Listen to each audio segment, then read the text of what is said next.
Tanungin na natin si Professor doon sa kanyang naging reaksyon dito sa apology nung takoyaki shop owner. Doon nga sa nangyari no, na pag-amin niya na scripted yung kanilang prank na ginawa nung April 1. Actually, kakapanood ko nga lang nung video niya, no, yung pinakahuli niyang in-upload dun sa kanyang page because I'm not following his page. Hindi naman tunog apology. Sa Hindi totoo ba? lang, no? May mention ng sorry and thank you at the same time, if I'm not mistaken. Pero yung pinaka-meat nung video na latest niyang ni-release ay may ere pa rin ng parang we just did it because we did it, no? Na parang kung meron mang mga bashers or haters, sorry na lang kayo. Parang ganun Parang yung walang dating remorse sa ba? atin. Oo, parang nagyayabang pa. Oo. Parang naisahan ko kayo. Okay. Actually. Professor, hindi ito yung first time nangyari online. Ito ba, ang sabi naman kasi nila talagang more than issue siya ng media literacy at yung media natin ay yung digital na paraan ngayon. Pero more than anything else, kunyari, yung April Fools, hindi pa rin alam ng mga Pinoy.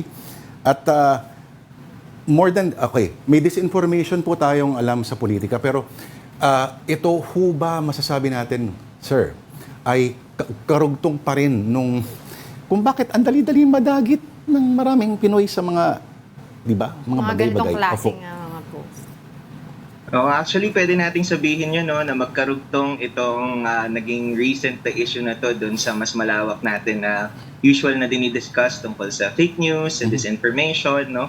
Kasi nakapaloob naman ito dun sa malawak natin na information ecosystem. Yun namang regular or ordinary na media consumer ay hindi naman lilimitahan lang sa balita lang yung kanyang kinokonsume, no? I think almost all of us, meron tayong kinokonsume na for entertainment, for persuasion, all different sorts of media messages and informational entertainment content, no? At dito nga sa nakita natin na recent issue, kitang-kita yung comparison between yung typical na disinformative content, especially pagdating sa politics, at dito sa nangyari, no, na bagamat arguably parang pinapresent niya na ang intention niya dito ay i-promote yung kanyang tindahan, parang mayroon pang mas malawak pa, no, na intention, no, na magpasikat at i-presenta nga yung kanyang sarili bilang isang vlogger or content creator. So, whatever it takes para makakuha ng atensyon ng tao, makakuha ng engagement from the audiences, ay nag-resort siya sa ganitong klase ng deceptive na marketing stunt. Ang napapansin ko, Angela, Prof. Marlon, ay ngayon may kanya-kanyang mga ecosystems tayo. Ikaw bilang academic, bilang kung ang mga kadaupang palad mo lagi ay sila Roland Tolentino. Kila Roland Tolentino? Okay, na kaibigan ko rin yan. At ito ay sasabihin natin na, inamin mo kanina na kailan mo lang napanood yung video.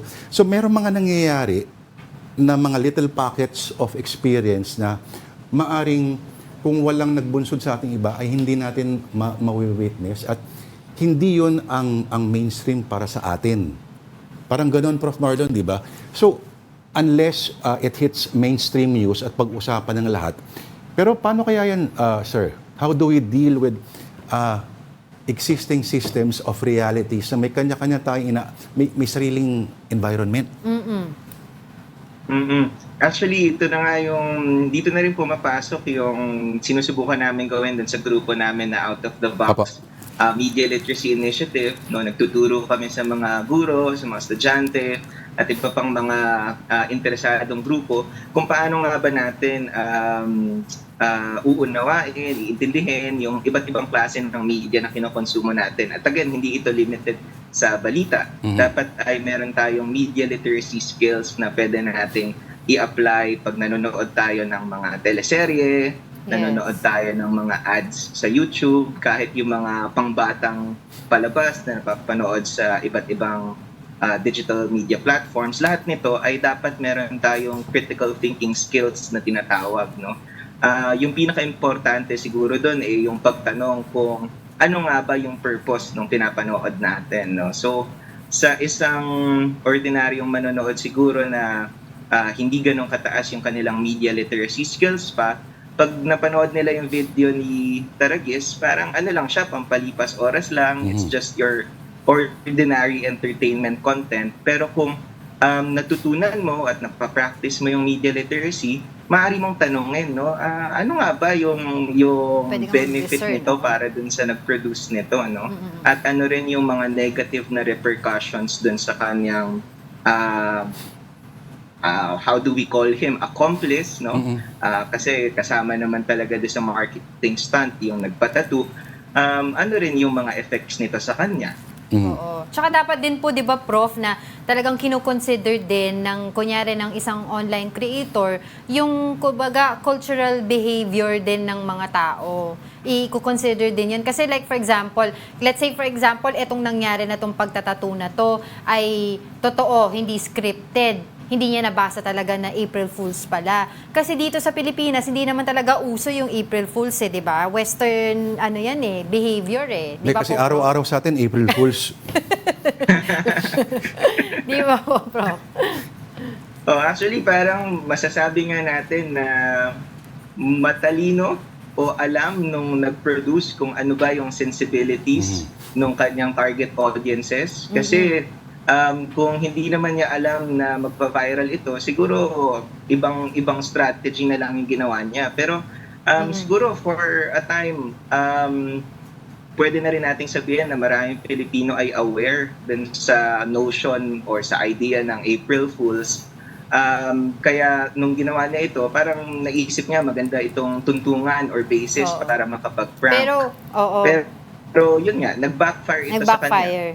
Pero feeling ko, ako I have a hunch lang. Ginaya lang niya to dun sa, sa US. May nangyaring ganito sa radio Tapos, dinimanda nung tao yung sa radio nangyari. Anyway, but ano ba yung mga red flags, Prof, na para makita natin na itong post na to, budol pala or scam pala o hindi ito makatotohanan? Can you give us some tips on that po? Again, kung ikaw naman ay regular na consumer ng content nitong creator na ito, maaaring magkaroon ka na ng familiarity dun sa kanyang mga usual na techniques na ginagawa. Pero kung dumaan lang ito sa feed mo, lagi ang rule of thumb ay wag basta-basta maniniwala. No? Magandang itanong muna sa sarili, bakit ganito yung aking emotional reaction sa isang content na dumaan sa feed ko? Ako ba ay nagalit? Ako ba ay natawa? Ako ba ay na iyak, no? Lahat kasi nito usually ginagamit yung ating emotional connection sa ating pinapanood. So maganda meron tayong emotional intelligence na sinasabi. And from there, doon na susulpot yung iba't iba pang mga tanong na ano nga ba yung purpose behind this, bakit nga ito ginawa sa April Fools, at pwede ka na magkaroon ng interest na hanapin pa yung iba pang mga content na pinoproduce nitong creator na ito. Makikita mo na kasi doon kung ano ba yung kartada niya, no? Ano ba yung usual niya na ginagawa online, and that can be a basis for you to judge yung kanyang credibility din. Sir Marlon, yung out of the box media literacy initiative ay isa sa mga kapartners po ninyo ay ang Meta, no? Yung parent company ng Facebook na tinatawag. Ano ba ang naging dynamic ng inyong usapan sa kanila if ever kung may mga discussions kayo? At hanggang ngayon kasi para sa maraming mga Pinoy, ang internet para sa kanila ay Facebook. Yes. Imbis hindi pa sila nakakamunta sa browser kasi pag ganun, data na lumalabas yun. Kunyari, kung ang load nila ay free Facebook, hanggang Facebook lang sila at yun ang ecosphere lang nila. Meron ba kayong mga discussions with Meta, sir? Halimbawa. So, ayan na. Actually, medyo limited yung partnership namin with Meta kasi yung naging trabaho namin with them was back in 2021. Nagkaroon kami ng proyekto na nagtitrain sa mga kabataan kung paano gamitin yung Facebook para sa kanilang advocacy purposes, no? Pero in terms of, for example, paano nga ba ma-adjust yung tinatawag natin na algorithms, ng Facebook, paano ito mas may improve para hindi nagba-viral yung mga ganitong klase ng content, hindi pa kami dumadating doon, no? At ito naman din yung tinatrabaho ng iba't ibang mga media literacy at digital rights organizations sa Pilipinas, kung paano tayo mas mapapakinggan ng TikTok, ng Facebook, ng YouTube, na mapataas pa yung sense ng media literacy dito sa mga platforms na ito.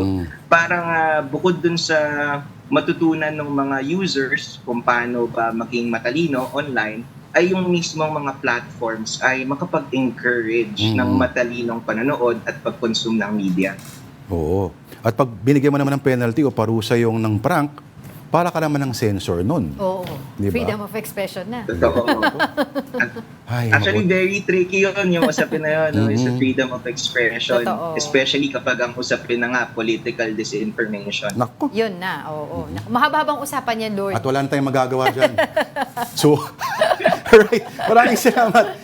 Professor Marlon Ambrado, ang co-founder po ng Out of the Box Media Literacy Initiative. Thank you, sir. Salamat din po.